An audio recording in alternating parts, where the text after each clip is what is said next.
पुण्य का तराजू। कुशीनगर का राजा लोगों के पुण्य खरीदने के लिए प्रसिद्ध था। धर्मराज ने उसकी धर्मपरायणता और सत्यनिष्ठा से प्रभावित होकर उसे एक पुण्य का तराजू दिया था, जिसके एक पलड़े को छूकर जो कोई भी अपने पुण्य कर्मों का स्मरण करता, दूसरे पलड़े में दैवी शक्ति से उस पुण्य कर्म के बराबर स्वर्ण मुद्राएं प्रकट हो जाती थी। एक दिन पड़ोसी राज्य विजयनगर पर शत्रुओं ने आक्रमण कर दिया। दिन भर विजयनगर की सेना लड़ती रही, लेकिन पर्याप्त तैयारी नहीं होने से शत्रु राज्य की सीमा में घुस आए।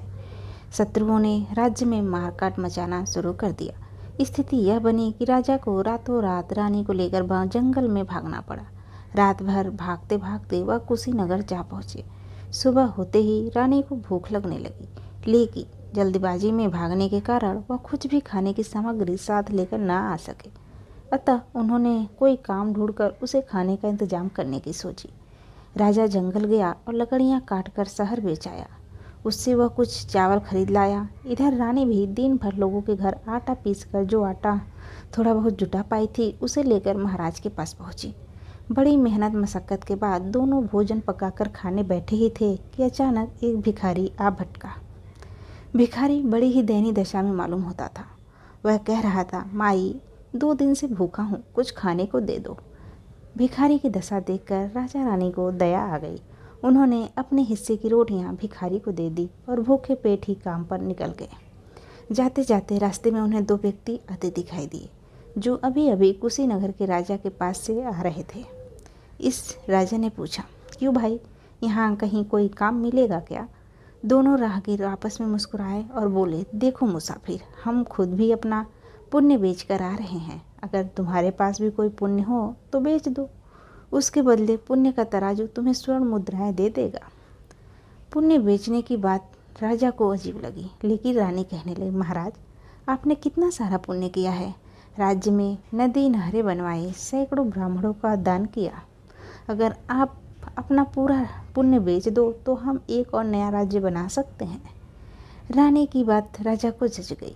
दोनों राजा रानी कुशीनगर के राजा के पास पहुँचे और अपनी पूरी व्यथा कह सुनाई।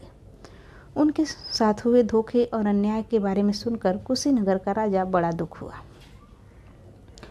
कुशीनगर के राजा ने उनकी मदद करने का आश्वासन दिया, किंतु विजयनगर राजा बड़ा ही स्वाभिमानी था। उसने किसी भी प्रकार की कोई मदद लेने से स्पष्ट मना कर दिया।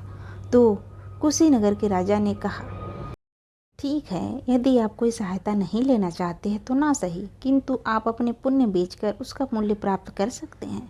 कुशीनगर के राजा ने पुण्य का तराजू राजा के सामने रखते हुए कहा, महाराज, इस तराजू के एक पलड़े को छूकर आप अपने उन पुण्यों का स्मरण करें जिन्हें आप बेचना चाहते हैं। आपके उस पुण्य के अनुरूप राशि इस दूसरे पलड़े में आ जाएगी। राजा ने तराजू के पलड़े पर हाथ रखा और राज्य में नदी नहरों और गुरुकुलों के बनवाने के पुण्यों का स्मरण किया, लेकिन पलड़ा बिल्कुल भी भारी न हुआ, न ही दूसरे पलड़े में कोई राशि आई। यह देखकर राजा रानी दोनों उस पुण्य के तराजू को झूठा बताने लगे। तब कुशीनगर का राजा बोला, महाराज, पुण्य के तराजू ने आज तक किसी के साथ कोई अन्याय नहीं किया। राज्य में नदी नहरें बनवाना एक राजा का कर्तव्य है, इसलिए उसे आपके पुण्य में नहीं गिना जा सकता। आपने किसी दूसरे पुण्य को रख कर देखिए। राजा ने इस बार प्रतिदिन हजारों ब्राह्मणों के भोजन और दान दक्षिणा के पुण्य का स्मरण किया, लेकिन इस बार भी पुण्य का तराजू ज्यों का त्यों बना रहा। यह देखकर रानी बोल पड़ी, ये तो सरासर अन्याय है।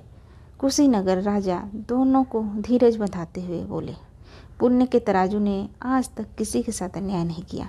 प्रतिदिन हजारों ब्राह्मणों को भोजन राजा अपने अहम को पुष्ट करने के लिए कराते थे। अहंकार पूर्वक किया हुआ कोई भी कर्म पुण्य की गिनती में नहीं आता। अतः आप अपना कोई ऐसा पुण्य रखिए जो आपने अपनी मेहनत से किया हो। तभी राजा को याद आया, अभी कल ही स्वयं भूखा रहकर एक भिखारू को भोजन कराया था।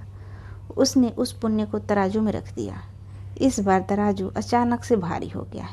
यह देखकर राजा और रानी दोनों खुश हो गए, लेकिन यह क्या, तराजू के दूसरे पलड़े में कोई राशि नहीं आई थी।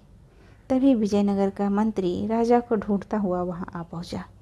उसने बताया कि उसकी सेना ने शत्रुओं को मारकर भगा दिया और राज्य अब पूर्णतः सुरक्षित है। और सभी आपकी प्रतीक्षा कर रहे हैं। यही राजा के उस पुण्य का फल था जो पुण्य के तराजू ने उसे भिखारी को भोजन कराने के बदले दिया था। वास्तव में निष्काम भाव से स्वयं कष्ट सहकर दूसरों के भले के लिए किया गया कर्म ही पुण्य होता है। कर्तव्य कर्म पुण्य की श्रेणी में नहीं आता, लेकिन कर्तव्य कर्म का पालन नहीं करना पाप है। अहंकार पूर्वक किया गया दान या पुण्य कर्म भी कर्ता को इच्छित फल नहीं देता। अतः विद्वान मनुष्य को चाहिए कि विवेक पूर्वक पुण्य कर्मों का संचय करे।